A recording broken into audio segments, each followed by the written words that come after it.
He's healing in here. Come here. Help! I'm doing nasty things to him. You better come help him. How's your day going? It's going pretty good. I put a C4 on your body. Oh, touch me, Daddy. I'm not a huge fan of PvP games. I play a fair bit of Team Fortress 2 and enjoy a small spot of Awesomenauts on the occasion, but that's kind of it. Moreover, I also have a strict policy about playing early access games. I just don't want to burn myself out in a game only for it to become feature complete or have things like a proper ending, and by the time that happens, I want nothing to do with it. I do hold true to that. The last early access game I played was Darktide, Risk of Rain 2, way back when it came out 4 years ago. But sometimes there are games that are so polished and satisfying that it goes beyond my arbitrary goals on playing games. BattleBit Remastered is one of them. Now, I don't have experience with the Battlefield series or any other milsim really. I played them super casually as a kid, back in Bad Company 2 and Battlefield 3, so there's a good 12-year gap of experience with these games that it is heavily based off of. But there's something here that really resonates with me. It's absolutely fucking stupid, and yet very serious at the same time. And keep in mind, since this is still pretty early on in the early access period, large sweeping changes are still possible to get balance right. In fact, several days after I wrote my script, the devs announced a couple changes for a few of the things I talked about. So yay for already being outdated.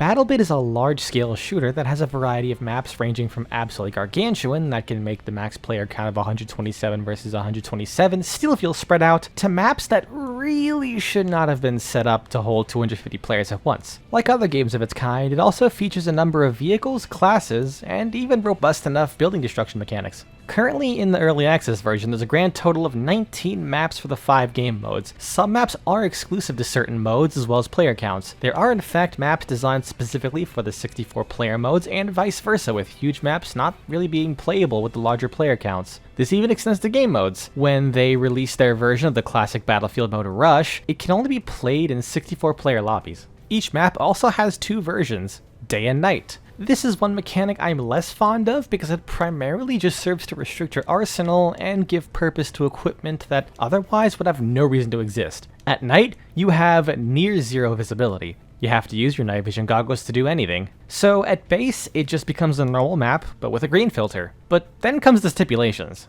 With the night vision goggles, you can't use scopes. Snipers are immediately out of the question because you can barely see shit at range, and only DMRs get a thermal scope that has its own limitations. Granted, that is an immediate A+ in my mind. But because of the night vision goggles, any light source becomes so much more noticeable. Flashlights, which previously served no purpose but to give away your position, now function as a way to blind people who are staring directly at you. Laser sights become completely visible and more useless than they already are, and the flare equipment actually has a purpose, and that's to create an even worse smoke screen that gives you retinal damage. I do appreciate small touches like giving attachments that reduce the visibility of your muzzle flash a stronger use case, but overall I feel like the night gameplay is just normal BattleBit, but worse in its current state. But night mode does highlight an overall theme of this game. It has a lot of small details that give it the appearance of a tactical milsim, and it can be played closer to that. But as I'll go into later, this game gets very fucking silly. Now for how the game modes play.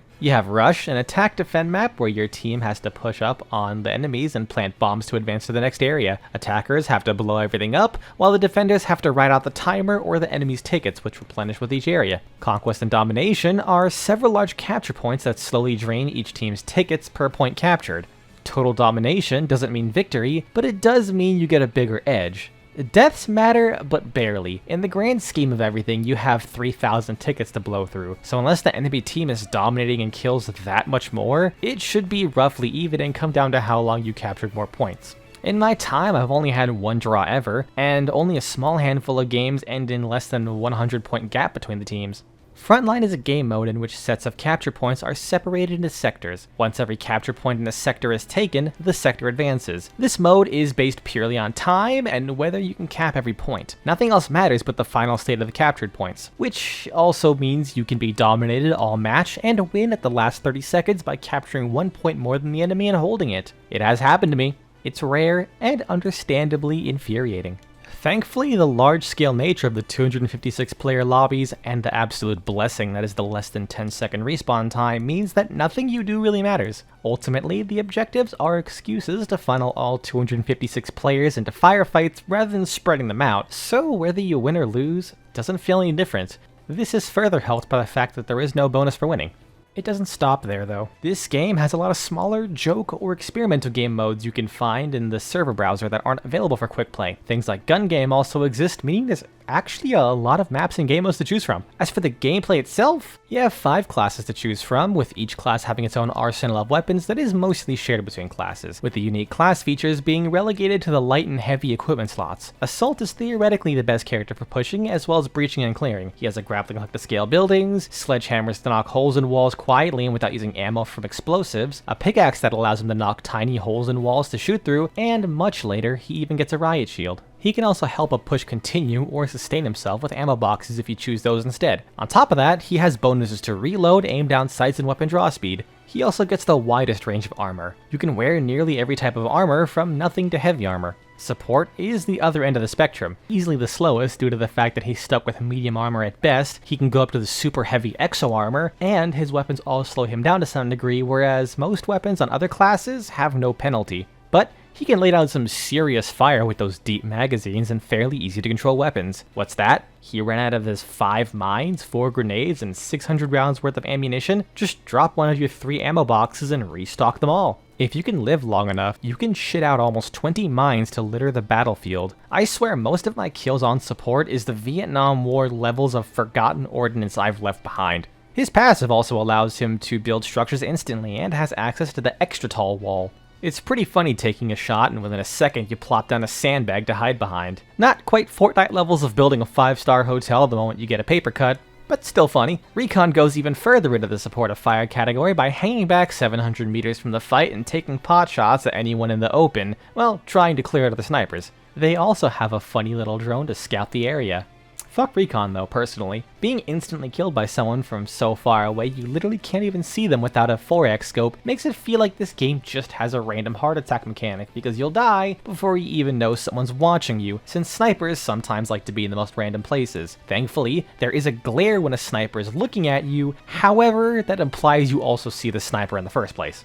Engineer is the vehicle guy, whether it's fixing them or blowing them up, since he has access to RPGs and anti-vehicle mines and grenades, allowing him to shred them from afar, whereas the best bet for any other class is sneaking up at point-blank range with C4, or shooting the driver out the window if that's even an option. Those RPGs are no joke for infantry either. If you get good at aiming them, you basically have a pocket sniper that can obliterate people through walls, which is funny because Engineer actually has access to DMRs, making him a mini sniper if he gets some powerful scopes. Given he has access to nearly every weapon type, you'd think he's a clear choice over every other class given his versatility, right?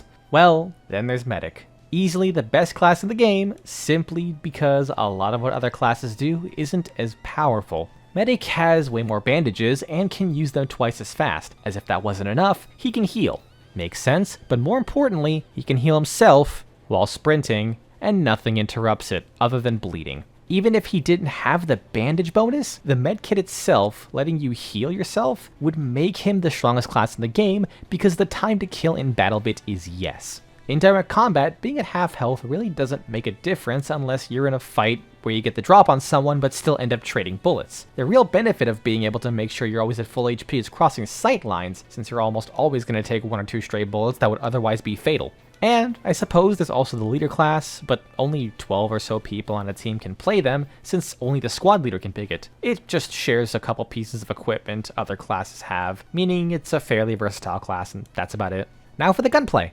It's overall pretty satisfying. Everything functions off projectiles. Every gun has its own velocity, vertical and horizontal recoil, and even a first shot kick that all define how the gun feels. As such, it can be pretty satisfying to nail someone from 100 meters away with an SMG using some pretty well predicted shots. However, thanks to the time to kill, it means nearly every gun feels the same beyond recoil. But that could just be me. I've spoken with some friends who are longtime Battlefield and Milsim players, and they find most guns to feel more different than I give it credit for. There's quite the customization for each weapon as well. Nearly every primary weapon can get a variety of close and medium range sights, canted sights, top mounted sights on top of your medium and long range sights, and there's even way too many muzzle and grip attachments for every possible combination of stats you could want. You can make some absolute monstrosities, like a Vector with a massive suppressor, drum magazine, and 3 different sights on it. And because I'm bad, it does kind of hurt that attachments are based on getting kills with that one weapon. It can take a few hours to get the 200 or so kills required to get all the upgrades I prefer that make a weapon feel so much smoother, especially if I have multiple weapons I like using. This is mostly because of the sheer difference good attachments can make. I went from losing in nearly every encounter with the M14 EBR to doing quite well with it the moment I slapped on a good muzzle and grip. It was night and day. And this level of granularity also applies to how you control your weapons. You can perform a reload that is longer but keeps the empty or half full magazine, or save time by dropping it on the floor. You can also zero your scopes, you can combine partial magazines, specific ammo counts aren't given to you unless you check the magazine manually, you can throw or underhand toss a grenade for more control, there's even a fucking safety button for your guns. There's literally no reason to have a safety on since there's no friendly fire. It really surprises me how far the game goes in that regard. It seems like a lot, but you can ignore most of it. Zeroing only really matters if you're going for the really insane shots. Safety I don't think even functions. And most people won't live long enough to really run out of ammo, let alone worrying about keeping a magazine or dropping it. My biggest issue with the gunplay, beyond how bad I am at it, is that the sound design is fairly middling in places. Seriously, I can have every conceivable advantage. Range, getting the drop on an enemy for several seconds, height advantage, and yet I can lose a fight every time. It's kind of my superpower. But the guns in this game sound a bit too light, for a lack of a better term. They go in the direction of more realistic gun sounds, which has them sounding like a loud, heavy crack when fired. But some guns just sound like toys with how much softer they are, and this is not counting things like suppressors. The heavy pistols are a good example of how bad this gets. They sound like they're firing a puff of smoke despite killing people in 2 shots. And beyond some crazy Russian experiment, I don't think people have successfully suppressed revolvers.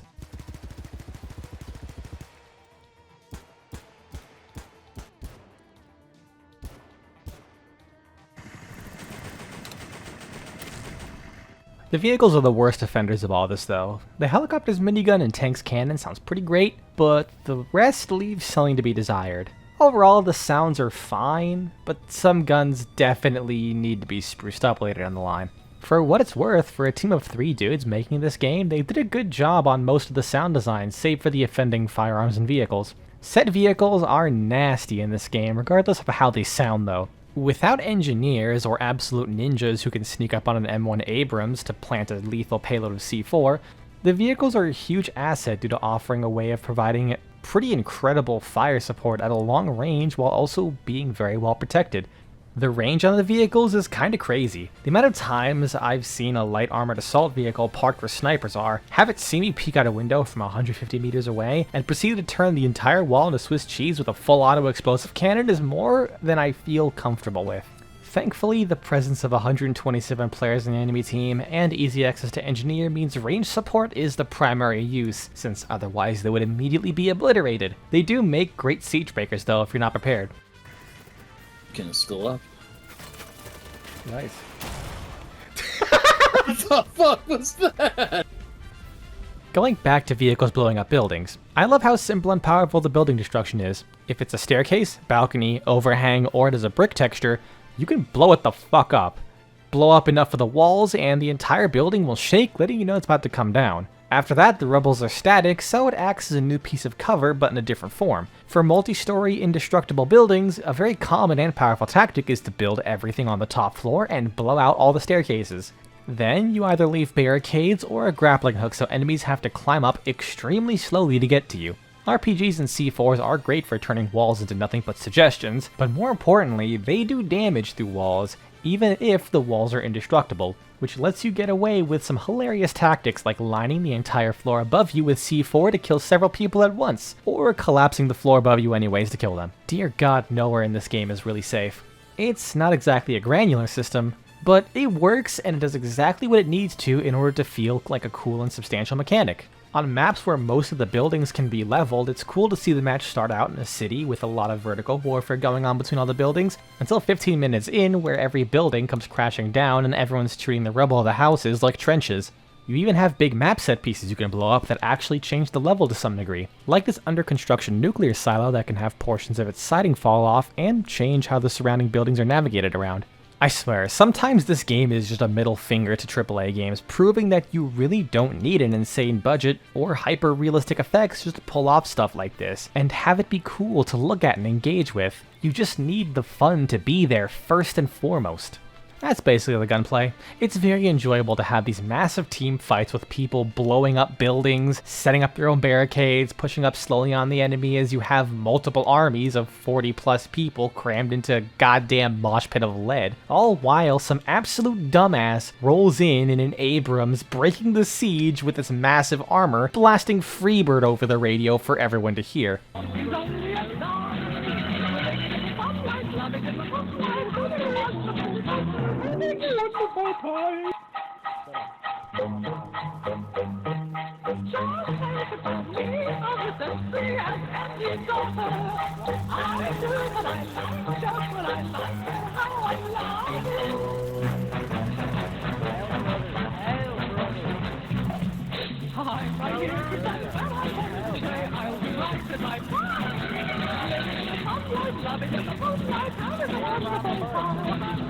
Oh yeah, this game has proximity chat, by the way. In an era of increasingly sterilized social interactions that online shooters have been experiencing over the last decade and a half, this game fully embraces the community aspect of letting people just dick around and talk to each other on the enemy team. This is where my fun comes from.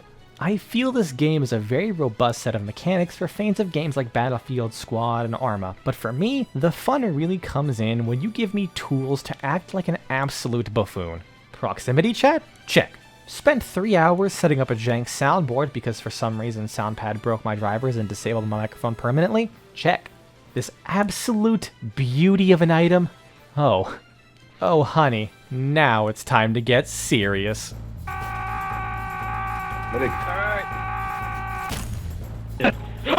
Yo! Suicide bomb! No, leave me alone!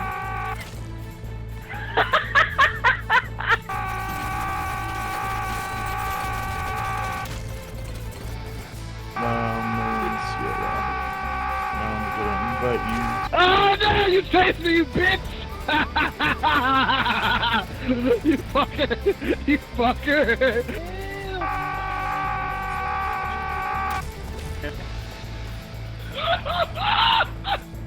Beautiful.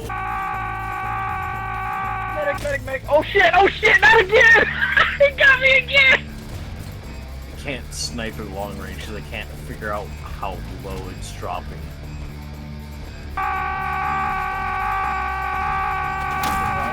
Oh my god! Oh my god! Dude, that was... Dude, I love you. I don't even care that...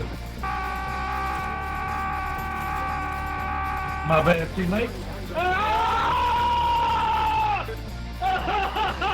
Oh no, I got him, but shit. Run! Oh my god, they're all down. Oh my god! What the...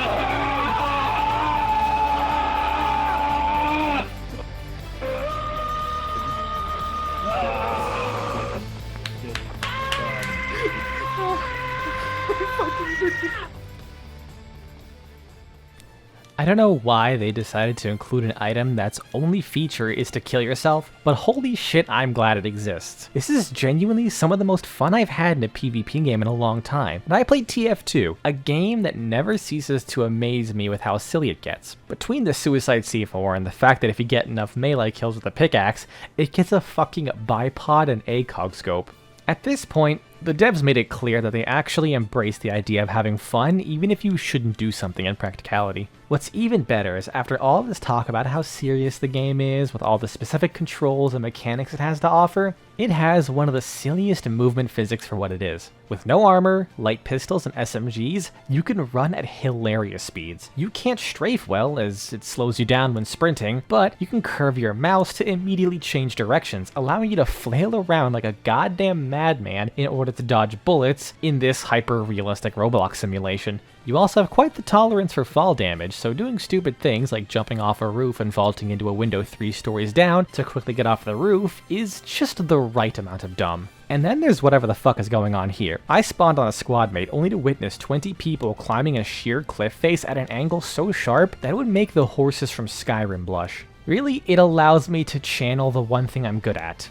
Movement mechanics. Somehow, using Suicide C4 nets me more kills than any time I try and use guns. I'm in such a different mindset when using Suicide C4 since my goal is getting behind everyone or being the ballsiest motherfucker around that no one can possibly predict what I'm going to do or how I'll do it. No one would realistically expect someone to jump off a near fatal height to get in melee range, right? Surely they'll peek the ledge and get shot by my superior shooting skills, right? Well, I got news for you. My shooting skills are inferior, but I don't need them.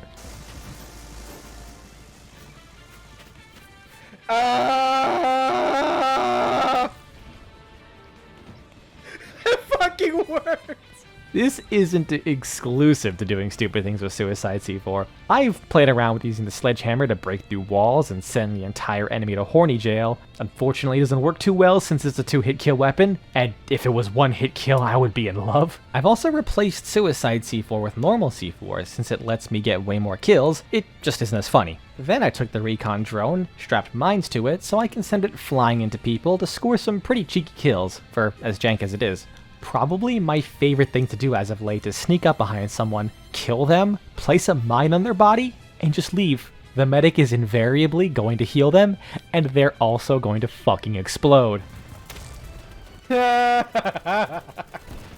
There's a lot of room to do stupid stuff in this game, and the chaotic nature of the 256 player lobbies means that a few people dicking around barely matters much so long as they can at least get a few kills during a push.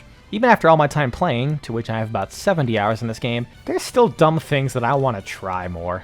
I've been working on hitting level 100 so I can unlock the Riot Shield to aid in my Suicide C4 bullshit, which means I now have to start complaining about this game for a bit. First, leveling is ungodly slow. The XP for the next level is your current level times 1000. This means the starting levels will happen pretty quickly since you capture 1 point and gain 3 levels, but as you start creeping up, it'll become the case where you just barely get enough XP during a single 30-minute long match for 1 level. My average is about 40 to 50,000 XP per match, assuming the leaderboard score is equivalent to your XP. This means that going from 98 to 100, and I'm not even there yet, will require 197,000 XP, which is equivalent to 6.5 matches at most, or 3 hours.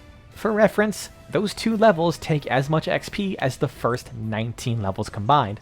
At face value, this might not sound like it's that much, but that's 3 hours for 2 levels. Level 100 isn't even the final level. There's weapons and armor upgrades you get for reaching levels higher than 100.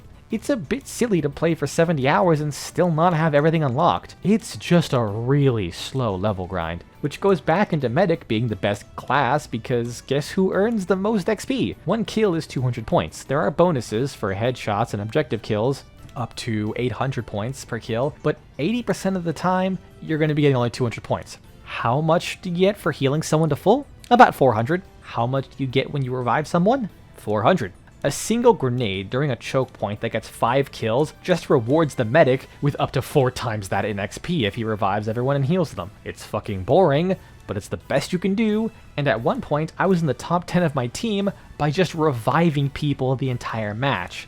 Meanwhile, support gets 40 XP per resupply with an ammo box that can dole maybe 10 before it runs out of equipment people want, if they even decide to take ammo from the box anyways, because most people just die before running out of ammo. They just use it to stock up grenades and C4s. Engineer can get a good amount of XP from repairing, but there's a lot of stipulations. Someone needs to be in it. The vehicle needs to be stationary for a long time, and it needs to not get blown up immediately. The last one can be hard since a portion of damage dealt can't be repaired unless you drive all the way back to your team's initial spawn. So once you reach a certain threshold, which for anything but a tank is pretty low, you can just be one-shot by some of the RPGs. Vehicles can go from 100 to 0 so fast you rarely get the opportunity to repair them. And Engineer's good at destroying vehicles, so you can get a lot of XP from that. However, vehicles tend to be fairly infrequent, so over the course of a match, it's just not that much extra XP. Recon just gets more points for his long-range kills, but only at extreme distances. Assault just gets sweet fuck all for bonuses, other than using his small ammo boxes, meaning there's another reason to never use Assault. In general, this game has balance issues, but the classes are the most egregious ones. Because a lot of primary weapon types are shared, and the actual functions of the class aren't exactly super impactful beyond Medic and Engineer, how good a class is depends on the weapons they get, and unfortunately, SMGs are hands down some of the best weapons. Light, easy to use, good range. Damage falloff hits SMGs about 80 meters in, but for some of the better examples like the Vector, the recoil is so much lower than assault rifles that even up to 100 meters, you can still win duels. Plus, most encounters are well within that range. As such, the Medic and Engineer are even more desirable classes, whereas Assault, who only gets assault rifles and personal defense weapons, without any extra XP generating methods, without any way to heal, without anything truly unique to him since you can pick 6 C4 to blow up a building, just kind of languishes as the class people don't really pick. This is why I said he's theoretically the best class to push with. He has the tools that specialize in it, and he does it fairly well. His weapons are still good, he's versatile, but he's not the medic who can practically do most of what Assault can, and heal. Oh, but he can at least get heavy armor, right?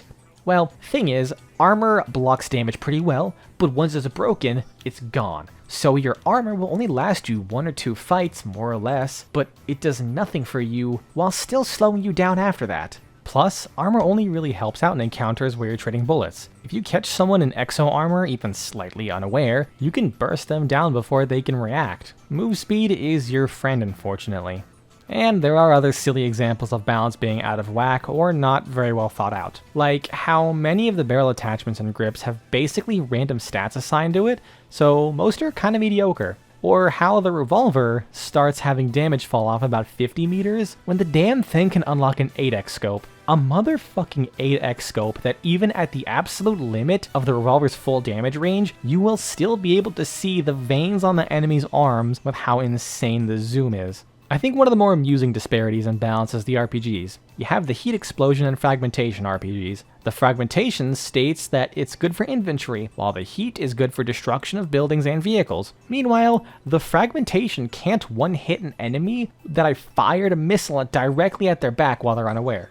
Whereas the heat has absolutely no problem killing any enemy in one hit. Thankfully, it's not like the devs are unaware of this. Being a team of 3 people, they've basically admitted that they just threw everything together to get the groundwork for the attachments and armor in, and that they are going to refine the balancing on them later after some data collection. The last major issue I have, beyond snipers of course, is that this game has a lot of enclosed fights in fairly large areas consisting of 20 people at a time. This is cool. This is awesome even. However, there's one small problem. Every last person there can hold 2 to 5 grenades. Grenades that can be thrown above cover to avoid getting obliterated by what can conservatively be called enough DACA. There is also support, who can drop an ammo box that replenishes 5 grenades total with a max of about 3 boxes per support. You can see where this is going. The sheer amount of grenade spam in this game is unreal in tight choke points. The infamous Whack-A-Stan bridge is the best way you can farm XP in this game. Yeet a grenade at random, and by the sheer law of density, you're guaranteed at least several kills. Wait 15 seconds for the enemy medic to revive the sick 11 kills you got with that single frag, so they can get that juicy XP, and then throw another one to repeat the cycle. Some maps are just endless cycles of pain, from grenade to mic spam. Between that and the snipers, it does make traveling these massive maps, especially without max speed, kind of feel awful. Running for a solid 30 seconds just to get removed from existence by a wayward RPG, mine, or sniper can get really infuriating, even if the respawn times are very fast. So that's BattleBit. There's a lot of smaller stuff that I could praise this game for over its contemporaries, but the gist is that this early access game feels astoundingly fleshed out. It has really cool features that Battlefield itself never went with, and overall just embraces a level of blind fun that these AAA games seem to forget. Between the server browser, upcoming dedicated server hosting, chances of modability, the overall silly roleplay bullshit people do in proximity chat, this game reminds me of all of the dumb stuff you can can get up to in older shooters like Team Fortress 2 prior to Meet Your Match, and Gary's mod, it made me realize that times really haven't changed. Developers just took those times away from us. My fellow former president here might say that he doesn't like me, but that's not true. Just look at our DM messages. I never DM'd him in my life. All I said is that Barack Obama lied and he's a loser, and that's all. That's all. Apparently you spell L-O-V-E as a lie. I think of it as love. Oh shit. We're on fire, boys. Barack, we're not ready. The public isn't ready. We can't talk.